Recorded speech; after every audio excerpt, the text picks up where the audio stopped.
My name is Dr. Vincent Cardinale, and I am practicing in Naples, Florida. My practice before I started the Dawson Academy was primarily focused on general dentistry and routine restorative work. I had heard so much about the Dawson Academy and how it was the primary center for learning, especially with regard to occlusal problems, extensive restorative care, and TMJ potential problems.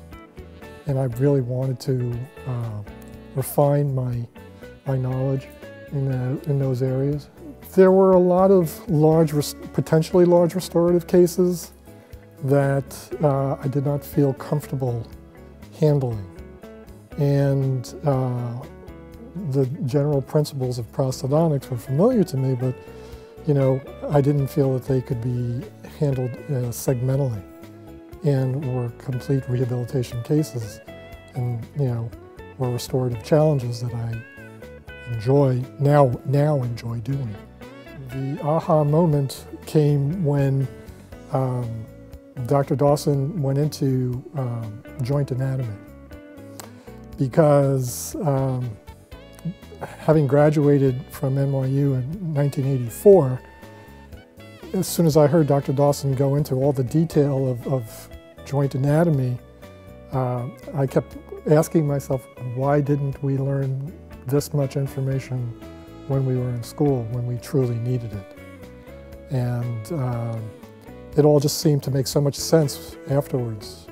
His approach has always been one of logic to me. If anatomy dictates a certain path and position, the rest of it should just fall into place. Well, one of the changes I made was to be more selective on cases and to truly look at patients from a complete rehabilitative standpoint, and to begin to point out to patients their needs, even if it doesn't necessarily match their wants. But the needs were definitely there. They were probably never truly aware of it. Today's experience here at the Advanced Seminar brought home the terminology that Dr. Dawson liked to use. Has anybody ever explained that to you? And truly, in my office, I could say confidently that many of my patients never had that level of explanation given to them. In my particular practice, it's a true mix. Many patients are receptive and given to their own enlightenment, and some are still somewhat hesitant and questioning, because, as Dr. Dawson has pointed out multiple times today, many patients have problems but aren't really aware of them and have no real pain or discomfort to lead them to think otherwise. With regard to my approach to dentistry and my personal lifestyle, the core curriculum did not focus strictly on the dentistry. Meeting with Dr. DuPont and Dr. Wilkerson, we touched on many subjects, including patient management, practice management, and gave me the opportunity to look forward to reevaluating and redesigning my systems to allow me to do the kind of dentistry that I like to do and want to do without getting into extreme hassles about it. So yeah, I've made some significant changes, and I like to feel that the approach that I take with my patients is one of complete rehabilitation.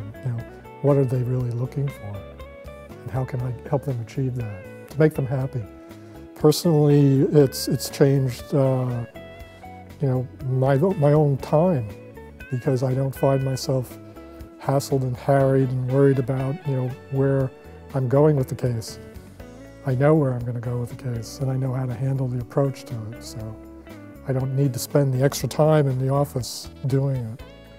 I think the educational level that one can obtain is fantastic. It's unquestionably a career-altering approach.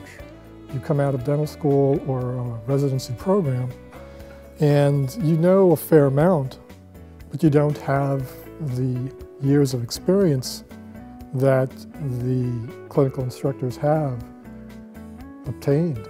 And to be able to get some of that indirectly and then take it back and start utilizing it is a significant benefit.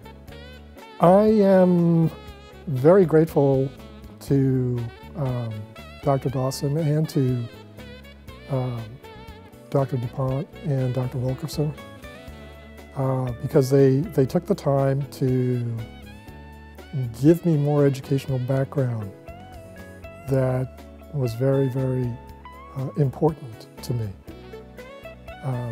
Continuing ed was always important to me. And to come out of the program and feel more secure in how I approach patients in difficult cases, you know, is truly altering. You know, career altering, personal altering, you know, professional. You just come out of it with such a great sense of security that if I was a resident right now in any hospital program or GPR program, I would definitely advise them, you need to continue your educational process. And the Dawson Academy is unquestionably, in my mind, the top place to go.